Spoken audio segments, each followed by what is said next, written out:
Yeah.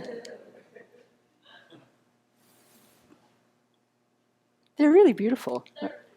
Yeah, and they're enchanting. You know, everybody's always enchanted by these bubbles. The thing about them, the reason they're useful today, is they exist for a moment and then they disappear. And nobody over the age of 2 grieved when that bubble disappears, right? Nobody does, because we know from experience that it's fragile and it's virtually momentary. I learned today when I learned to make this from the internet that they now put gelatin and stuff in the homemade blend so it will last longer. But regardless, it's going to blow and it's going to pop. And we all know it. So I wanted to follow up on the Bodhisattva Breakfast Corner talk I gave a few weeks ago when we were looking at gross impermanence. Because when the Buddha uses the bubble as an analogy to illustrate impermanence as well, specifically the impermanence of feeling, our feeling of pleasure, pain, and neutral feelings. But I want to go even a more grosser level and just look at that as an analogy for how every conditioned phenomena is just like that. We can't even see, in the short time that this bubble exists, we can't see that it's really changing faster than we can perceive it. But we can see that it appears and then it pops. And the main thing is, we're not clinging to it. So that's the phenomenon I want to look at a little bit. Because if we talk about, we cling to things. We cling to people, we cling to situations, we cling to objects. They are in the very nature of impermanence. The very nature of impermanence. And yet, we cling. And when they disappear, we suffer. Mostly hugely. I just learned from Clinton about a 5th century BC philosopher, so he's kind of a contemporary of the Buddha, named Heraclitus, who was known for, part of his philosophy was to see that everything is in flux. He was known as the weeping philosopher because he was grieving over, it seems, the fact that everything was in flux. So what he didn't do was take his meditation to the right conclusion. Right? He got stuck in it. And we all do that, you know? I'm thinking so the china platter that my great-great-grandmother buried under the stoop when the Yankees came through to burn Atlanta, that china platter should not have broken. It lasted 100 and some odd years. And then it broke. It just did. That dearly beloved person, in a much more serious vein, the person who was brilliant in the prime of their life, their mind starts failing. That's not supposed to happen. It's excruciatingly painful because we're clinging to that. And this very little body, sturdy, is not supposed to stop. And it will. And it could be today. We just don't know. But it's the clinging part, right? So nobody is so naive to say, oh yeah, I don't think things will last forever. I don't believe that.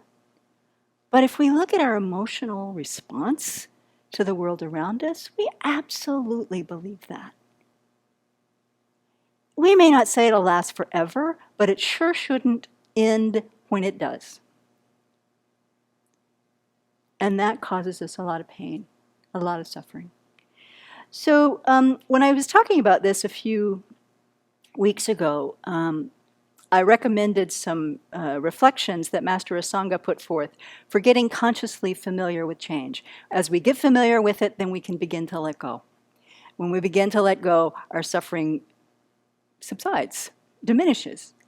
And after that talk, I received an email from someone. She said, reflecting on meditating on impermanence mostly leads me to feel great loss and sorrow.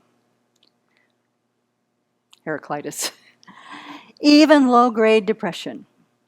Is there any chance you'd do a follow-up on how this useless, self-centered clinging trap can be overcome? I clearly see my attachments, so how do I weave antidotes into the meditation? Well, it was an interesting question. So I really thought about it, and I'm sure people will have different ideas. We may have time for them today or we may not. But one of the things I thought about, let's look at what is the sorrow about, first of all. What is that sadness that's arising? Is it about loss? Is it about the things that we used to have but don't have anymore? Is it about the opportunities that were missed? You know, what is it? What's the sadness about? And number one, I think it's important also to meditate on the fact that the past is over. It does not exist. When Venerable Jigme and I went for our full ordination, it was one of the first things that one of the lead teachers said to us. You pay your attention right here, right now. Where you came from is over. Where you're going does not exist. Keep your mind right here. It was very good advice for that situation. And it's very good advice for every day of our life. So whatever happened before, we can get so vivid in our experience of it again that we think it's actually happening. We think we're having a direct perception of something that happened 45 years ago. But we are not. It's over. And that is a useful thing to meditate on. The second thing that I think is helpful when we look at this kind of sorrow clinging to the past is like, what's the clinging? What's the feeling of clinging or loss that I'm clinging to? Like, is it some feeling? Is it some experience? Is it some way I was? First of all, check up. Is that thing I'm missing, sorrowing for, was that as good as I'm seeing it now? Or has it gotten rosier as time has passed and the problems and stuff that went with it are no longer present? So that's the first thing. The second thing is go to tiptonchildren.org, put in the search box, Antidotes to the Afflictions, download that PDF, and go through all the antidotes to attachment. You know, looking at them, looking at the antidotes that look at the kinds of things that we're attached to, and all the different ways of thinking about the objects of attachment that help us loosen that. Because whatever we're clinging to, whatever the sorrow is about, is only bringing us suffering now. We're not benefiting from it at all. So to really let that go. The other thing that might be happening is that we're grieving over things that we regret, actions that we regret doing. Well, go to tiptonchildren.org, type in purification, purification practices, and use that to work with our mind to really transform the negativities that we've done or the mistakes that we've made, to use that as a part of our practice to help get that burden off of the weight of our back. So we're not walking around like this so much. The more we think about things being subject to change, the more alive and fresh we are in the moment. And I want to recommend a little book by Geshe Dakpa Topgyal called Death, A Natural Part of Life. Now, I will warn you, it's a self-published book. It could use a little editing and probably some proofreading. But he has some nice, really nice points in it. And one of the things that he says is even to say subject to change leaves room to believe that things will change after some time. Better to say things are in a state of constant change, constantly shifting beyond our choice and beyond our control.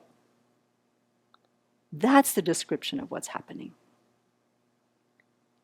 Things are in a state of change, constantly shifting beyond our choice and beyond our control. And we can grieve that too, because being in control, speaking personally, is kind of a way of thinking there's some sort of stability in cyclic existence. But the fact is, it's not true. So clinging to it, just to being in control in some way, just sets us up for more pain. So we meditate on this too. One of the things this person was grieving in her email was that she hadn't had a chance to practice the Dharma, or that she met the Dharma late in life. And I can relate to that too. But again, if we bring our mind to the present moment, forget what happened in the preceding X years. In the present moment, do we have the condition to practice the Dharma? Yes. Does everybody in the world have that condition right now? No. Do a lot of people in the world even have that condition? No. What we have right now, all the inner conditions that we're interested in our spiritual practice, that we're interested in knowing more about how to relieve suffering and how to cultivate happiness and how to be of benefit to others, that is a rare commodity in the minds these days. It's a rare commodity, period. And these days you look around and wonder, is it disappearing in people? I don't know. But we are so fortunate that we have that. We are so fortunate that we live in a place, in a time, in an environment where we can get that spiritual longing fed, where we can learn and we can practice. Her dilemma made me think about a friend of ours who was very involved with the Abbey some years ago.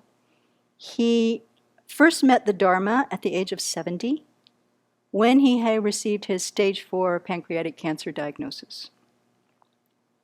He began to come to our class down at the Spokane Unitarian Universalist Church on Monday night and dove in like full body into studying. He read books, he asked questions, he came up here for every Sharing the Dharma Day, he came to every class. He was so focused on his study. I think they gave him just a few months, and he studied for 2.5 years, as I recall. That may not be exactly right, but it was years after. He lived many years after he was supposed to not be living. And he grieved meeting the Dharma so late too, but he did not waste a minute once he did. He died wearing his Sravasti Abbey t-shirt, and with an absolute commitment in his mind that he wanted to study, and I believe with the commitment in his mind that he wanted to ordain in his next life. I think that was his expressed wish. We all have the space and time to do that right now, no matter what prognosis we have, and no matter whether we're going to die today or not.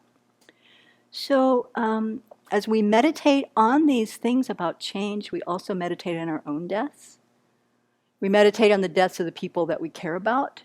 It helps, I know from experience. We have to meditate on the death of our teacher. We have to meditate on the deaths of everybody that we will be separated from. And in so doing, we get familiar with this is how it is. And we don't waste time. We don't waste our life. And we don't forget to appreciate when we see a little moment of beauty. We can actually stop, appreciate, and, like let it go. Like that. Just that. So think about the bubble. It's a really nice analogy.